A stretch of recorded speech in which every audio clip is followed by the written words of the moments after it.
Valdez traffic, over. Yeah, at the present time, I'm going to alter my course to 200 and reduce speed about 12 knots to wend my way through the ice and... Prince William Sound, Alaska. Good Friday, March 24th, 1989. The oil tanker Exxon Valdez ran aground on Bly Reef. Valdez traffic, Exxon Valdez, over.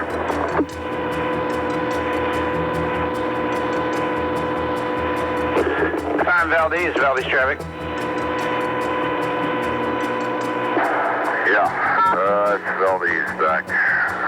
We should be on the radar there. We've fetched up hard ground north of Goose Island off Bly Reef. And evidently, we get some oil. And, Millions of gallons of crude oil spilled into the rich marine environment of Prince William Sound and onto the shores of the Chugach National Forest.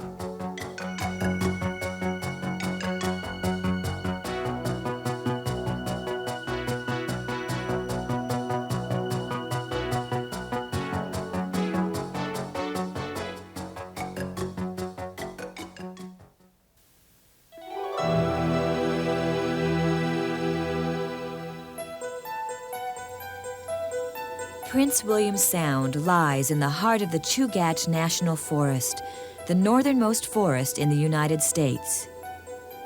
It is a 6 million acre jewel of pristine waters, glistening glaciers, spruce-clad islands, and rocky mainland shores. Located in south-central Alaska, the Chugach Forest encircles Prince William Sound, 100 miles north to south, 230 miles east to west, an area untrammeled by humans.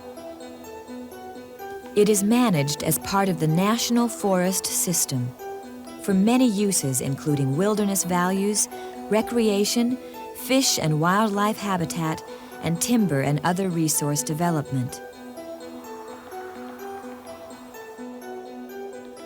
The Chugach is a very special forest, as diverse as it is vast. It encompasses the rugged mountains of the Kenai Peninsula, the Copper River Delta wetlands, home to millions of shorebirds and waterfowl, and more than 3,000 miles of coastline in Prince William Sound. Visitors to the forest come from all 50 states and more than 60 nations. They seek and find spiritual renewal in this majestic land through activities such as boating, fishing, and exploring the many remote bays, islands, and glaciers of the forest. The Forest Service also manages these lands to protect and maintain fish and wildlife habitat. 5 species of Pacific salmon return from their ocean voyages to spawn in the rivers and streams on the Chugach. Black and brown bear, Sitka black-tailed deer, and bald eagles thrive in this rich land along with many other species of birds and marine mammals. Abundant wildlife and majestic beauty have attracted people to Prince William Sound for centuries. Among its earliest inhabitants were an Eskimo people who came to be known as the Chugach. They explored new territory in their small, swift kayaks, drawn by ocean currents to the islands of the Sound. Russian voyagers were lured by the rich fur trade in seal and otter pelts. They were followed by English and Spanish explorers, searching for a northwest passage. Later, loggers, gold seekers, and fox farmers came in turn to reap the benefits of the land. Today, commercial and sport fishing boats, cruise ships, and the giant oil tankers ply the waters of the Sound. It was one of these oil tankers, the Exxon Valdez, that spilled 11 million gallons of crude oil into the pristine waters of Prince William Sound.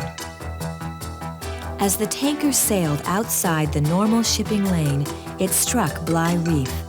11 of the vessel's 17 cargo tanks were ripped open. During the first 3 hours, nearly 6 million gallons of crude oil were spread over an area 10 miles wide. Eventually, more than 10 million gallons leaked, making this the worst spill in North American history. It soon became apparent the oil would reach national forest lands in the Sound. Forest Service personnel, working with other federal and state agencies on the regional response team, began reacting to the crisis. The city of Valdez, terminus for the Trans-Alaska Oil Pipeline and port for the tankers, quickly drew worldwide attention as oil cleanup coordination began.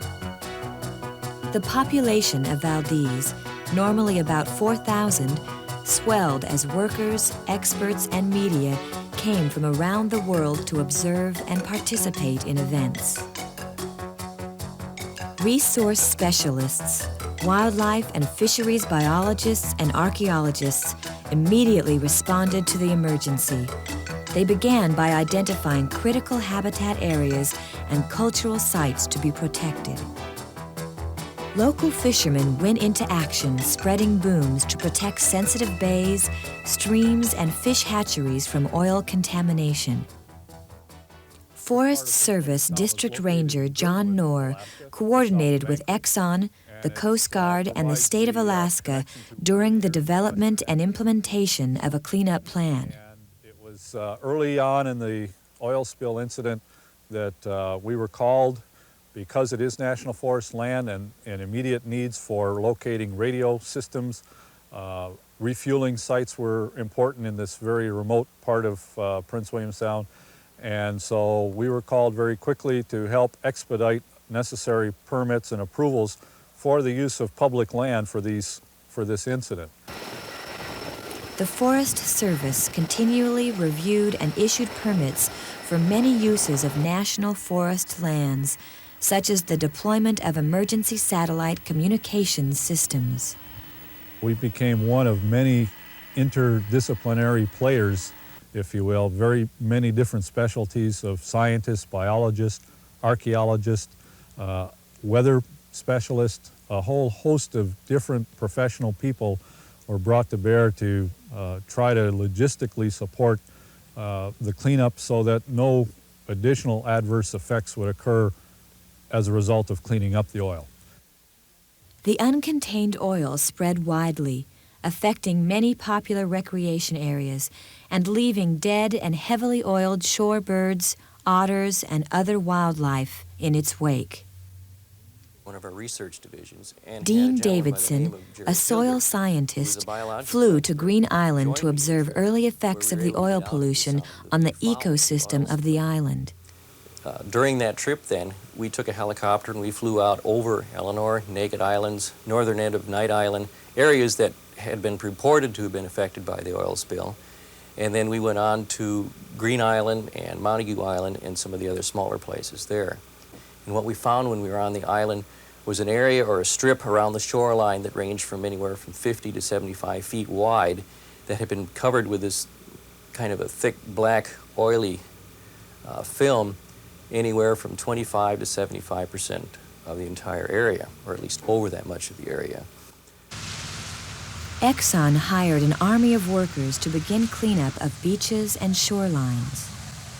And that involves up to 5,000 people, a number of large vessels, and hundreds of smaller fishing vessels, other motorboats that will be in a supporting role, supporting these thousands of people that will be cleaning up in the area of Knight Island, Eleanor Island, all of the areas in the center part of Prince William Sound that saw the oil in March. A variety of cleanup methods were used on the shoreline.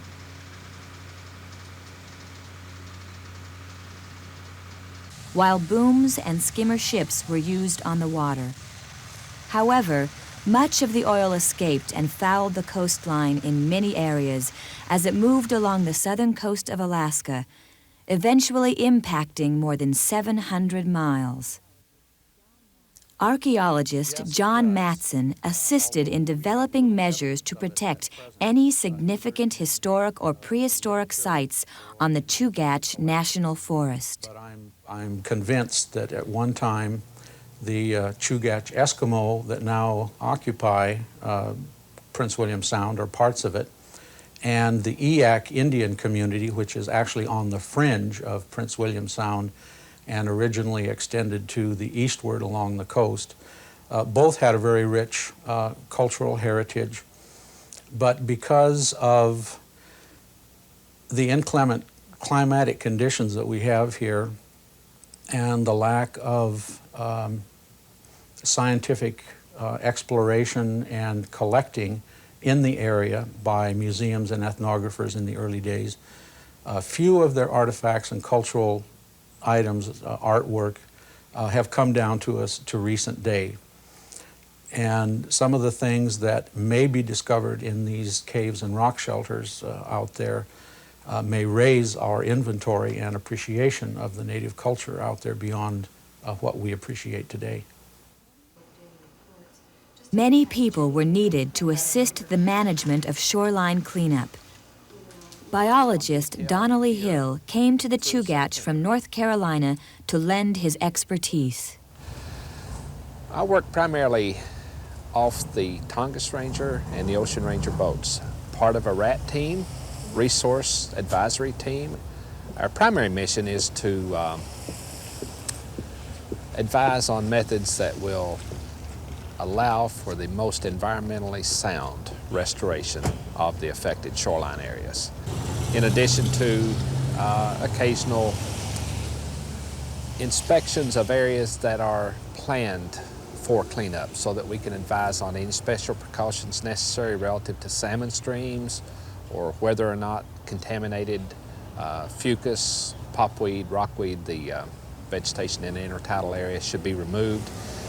Any special precautions that are necessary.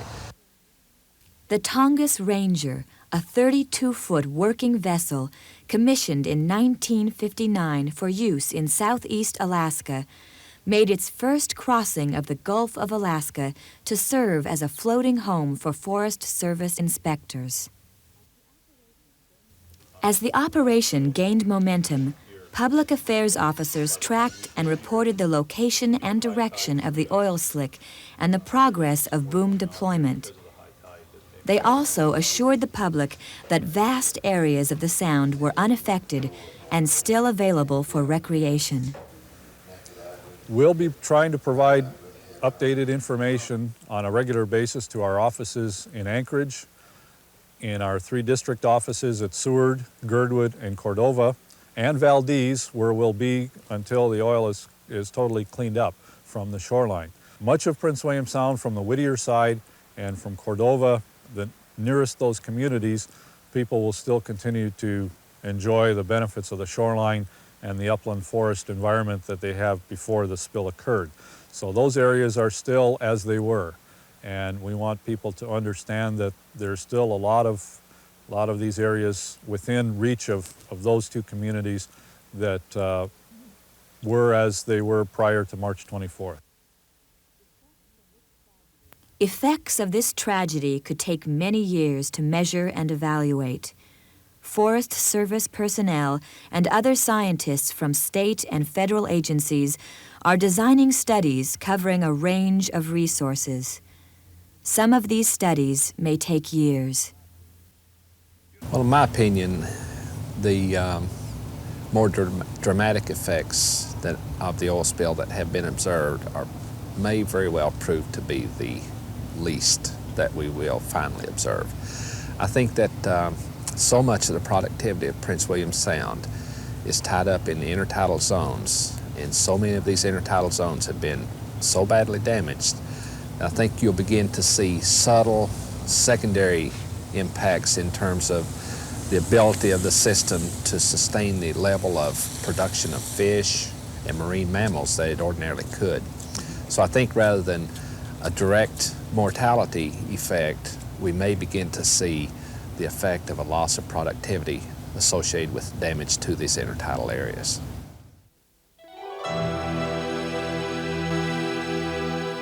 The Exxon Valdez oil spill was a tragic event in this resource-rich area of Alaska. Coastal wildlife populations were hard hit by the spill. Thousands of birds, otters, fish, and crustaceans were killed, and many more may continue to be affected in the months and years to come. Despite the magnitude of the spill, tourists and others traveling in the Sound on state ferries or cruise ships may not see impacts of the oil apart from the flurry of boats or a faraway glimpse of workers cleaning ashore. Charter operators and tour companies are still welcoming guests to their favorite spots for wildlife viewing. We take people to Columbia Glacier and other trips throughout the Sound. And right now we're here at Grower Island Camp overlooking Columbia Glacier. This area here was not affected by the oil spill. Today we have been out to look at the bad damage of the oil spill, but a good part of Prince William Sound is free from the oil, and it's still a great, beautiful place to visit. And you should never cancel a trip from the negative that you heard, because the Sound has still got a lot of pretty area to come to and see. The Chugach National Forest still holds attraction for Alaskans and visitors from afar. For those venturing into Prince William Sound, Forest Service cabins are available to use as stopping-off places throughout much of the year. Your Forest Service is working hard to ensure that the Chugach National Forest, Prince William Sound, and other national forest lands retain their recreation, wilderness, and resource values for future generations to use and enjoy.